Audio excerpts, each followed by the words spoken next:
As the president of the council, I here appoint myself to the Economic Development Committee so we can move forward. Great. City of Lawrence Common Council Economic Development Committee meeting. Today is December 4th, 2023.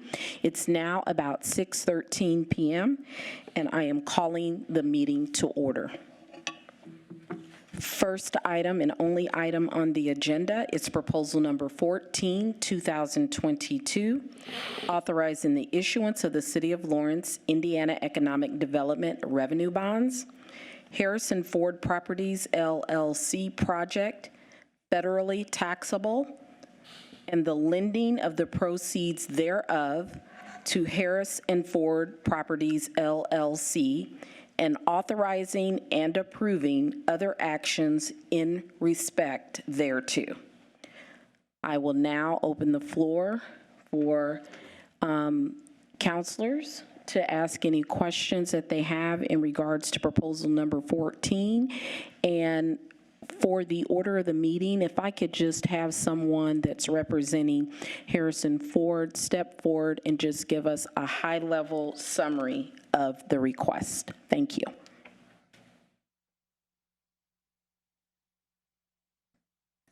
Hi, my name is Mark Cannon. I'm General Counsel for Harrison Ford Properties LLC.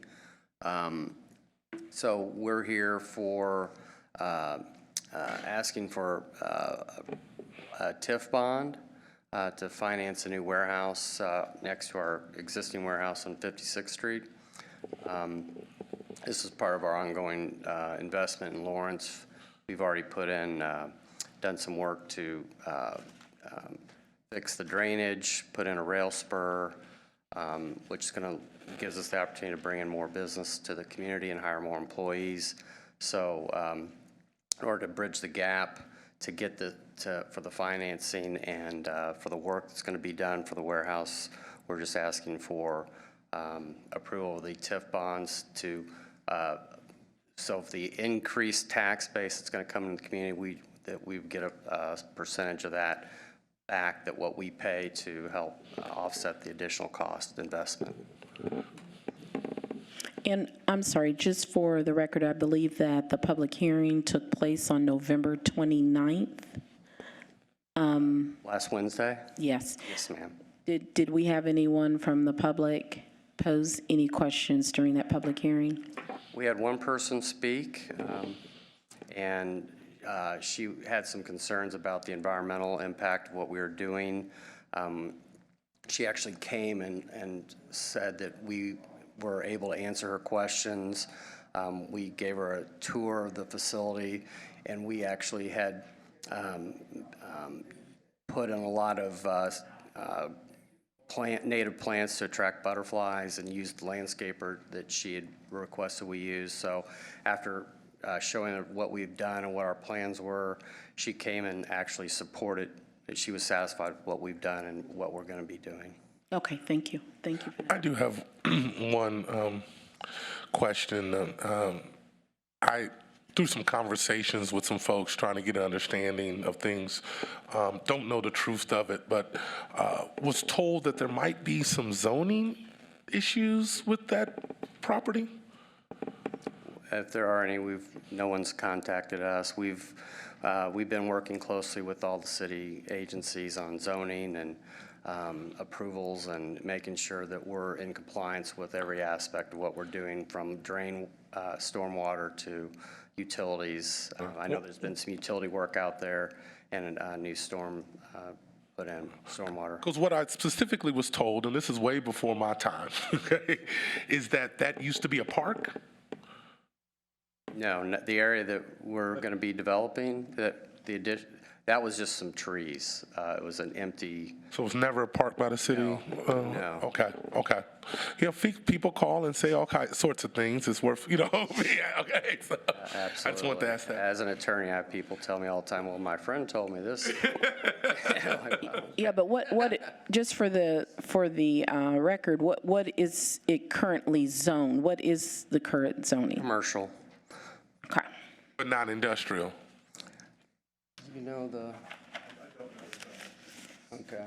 I know that we have the permits in place, so I'm actually not a zoning expert, but I know that everything we've been doing has been approved, and we're not asking for anything to be rezoned or to put it to a new use. So and again, the property's between our current warehouse and BP, so we're not changing the character of the properties. That's the only thing I'd heard that I wasn't aware, Yeah. Well, that's an important question, so thank you for bringing that up. I did, for process, okay, so today is December 4th. I believe when we've had things like this before, there's a 30-day remonstrative period, is that correct?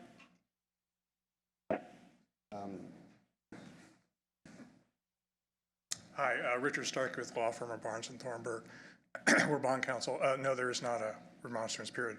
The steps after this will be that if the council approves it tonight, we would publish a notice for a hearing, and that would go before the reuse authority. And that would be the last step. And so what's the soonest that could go, assuming, Well, no? as I understand it, the reuse authority is scheduled to meet on the 18th of December, and we're looking to actually close the bonds shortly thereafter. Okay, so I'm gonna, there's an elephant in the room for me. And I'm very supportive of the project, but we have a outgoing administration and an incoming administration that I want to make sure is completely on board. I haven't, other than, I don't know if anybody has come forward actually representing the Fort Harrison Reuse Authority Board, but typically like a resolution of support would come. I haven't seen that. So I'm just curious what the board, since there wasn't a resolution to this council of support, what the board's thoughts are.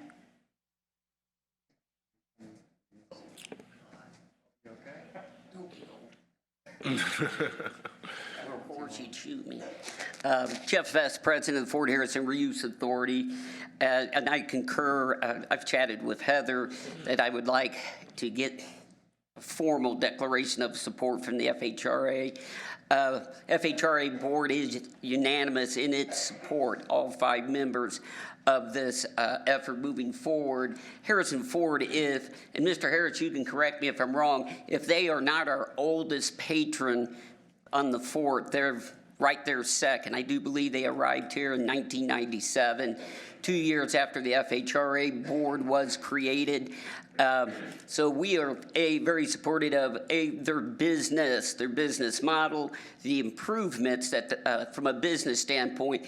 But me, with my schooling background, what Mr. Harris does in the community and well, it just looks better. And being able to listen to Ms. Mazur and her concerns with the environmental impact, that's just the type of business neighbor that Harrison Ford has been and will continue going forward. Thank you. Any other questions from any counselors? Would this bond be backed by the city? No, it's the bond will be a developer bond, so we'll purchase the bond. So there's no financial risk to the city. We're actually going to be paying for the cost of counsel at Barnes and Thornburg as well as the other costs of issuance. So the only risk, there is no risk to the city. If we don't do this project, there's no bond payments to be made. So the bond payments only are financed by the additional our real estate tax increases that are generated from the increased assessed value.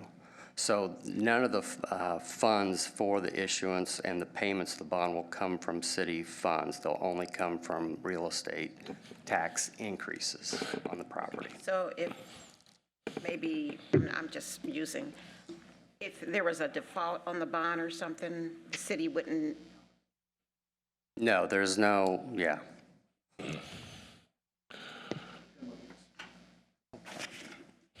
So this bond, John Kirkwood, I'm with Baker Drinkerbiddle and Ruth Thiel, Baker Daniels from here in Indianapolis, represent Harrison Ford. This is an economic development revenue bond, like you've probably done many times before. It's issued under Indiana Code 367-12. That statute specifically states the city, the unit of government issuing the bond, has no liability whatsoever for its repayment. This is an economic development tool that's used by every community in the state of Indiana. I'm sure you're aware of that. And so there's nothing untoward here. There's nothing unique here. This is a standard tool that's used by communities across the state on a daily basis. So I did want to make sure I understood something, just really more for clarity, and I think you educated me a little bit on something. I want to make sure I understand this. You said the debt service will be paid from the increased tax from the assessment of the improvement, which will, will increase the assessment. So the taxes that you pay on your improvement will then, a portion of those taxes will be pulled aside to pay off the loan to build your building. they'll be set aside by the redevelopment commission and then paid back to Harrison Ford to assist in financing their $30 million investment in your community. And again, our bond again is what is it? 1.9. So you're going to put 30 in. The building costs 30, and you guys will pay 28, and the folks of Lawrence will pay the other 2.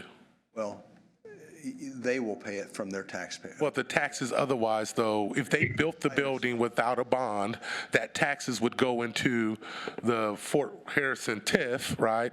And then that would, eventually improve that TIF. And then that TIF is almost over because we only got a couple parcels of land left. And then those funds would then be returned to the city of Lawrence, increasing our tax base so that we can pull those monies over to our public safety officers. But if the TIF closes sooner, because the TIF, how long is the bond? Pardon me? What's the term on the bond again? 20 years. So it's a 20-year bond, but FHRA folks, I assume, do you have a forecast on when you believe that your TIF will be completed? Our TIF technically goes into perpetuity, but we have bonds.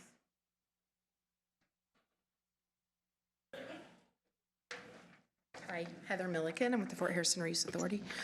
We have bond issuances now that go out with debt service to be payable out to like 2035. I know. That's what concerns me because we've been investing so much into our fort, and for lack of better words, I like to call it Lawrence's downtown, right? It's an economic driver, right?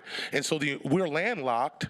I mean, and so what I'm always looking at is how do I continue to grow my city and how do I continue to increase its tax base over the next, I don't plan to leave, right? And so I'm just trying to make sure that when we divert, I'm not saying they're not paying, but is it a fair word to say divert? Funds are being diverted? Is that a fair way to look at it?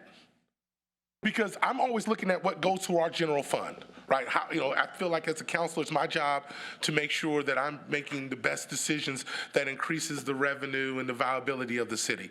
I do believe that having Harrison Ford here is a great partner and all that. I'm just trying to make sure, for clarity's sake, that when you deal with tax dollars, I just want to make sure that I'm That is clear. correct. Oh, that is correct. Okay. A portion of the new tax revenue from the incremental assessed value of the Harrison Ford project, this $30 million project, or more actually, will be diverted back to Harrison Ford to cover $2 million of their costs of this large project.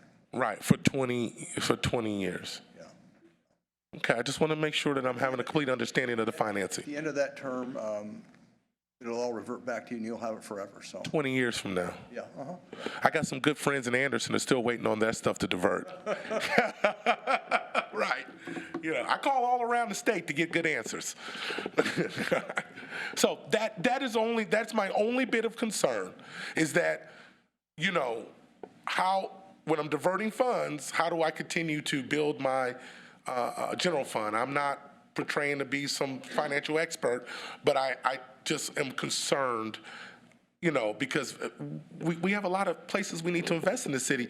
As Mr. Harris knows, he does a lot of social services in our city, so that means we have some problems.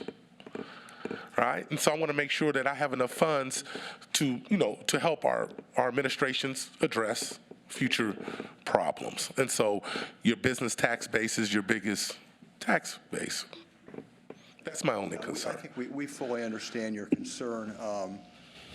If it weren't for the fact that this is a tool that's used by communities everywhere to attract economic development, to keep Mr. Harris developing, expending money, building a bigger and bigger facility, employing more and more people, and that's what this is about. It's a commitment on both your part and his part to this community. So.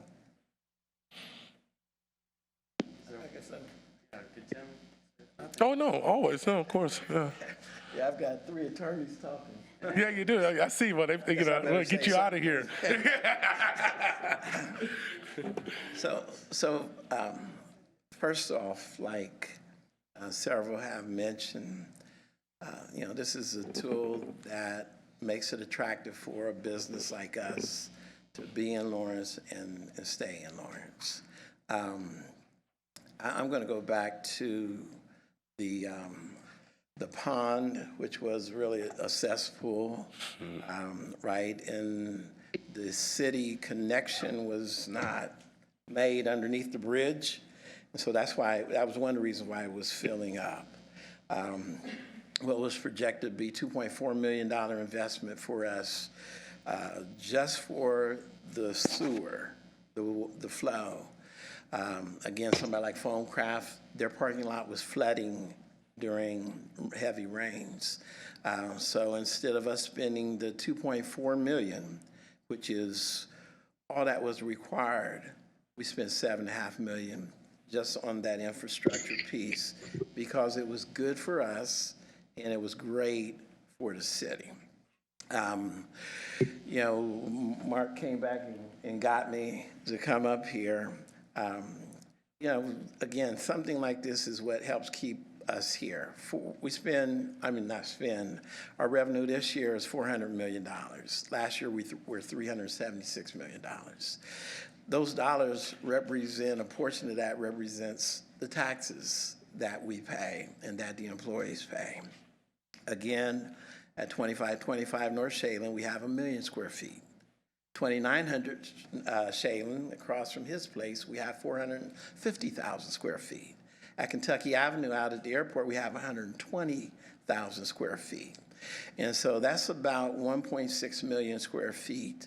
What we have in Lawrence is a small amount, comparatively speaking, because our building is 180 by 360, so we got 68,400 square feet here in Lawrence, and this is our headquarters.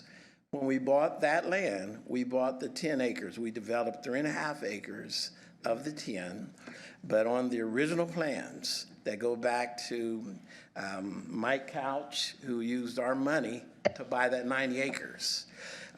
Somebody mentioned we were one of the first businesses here.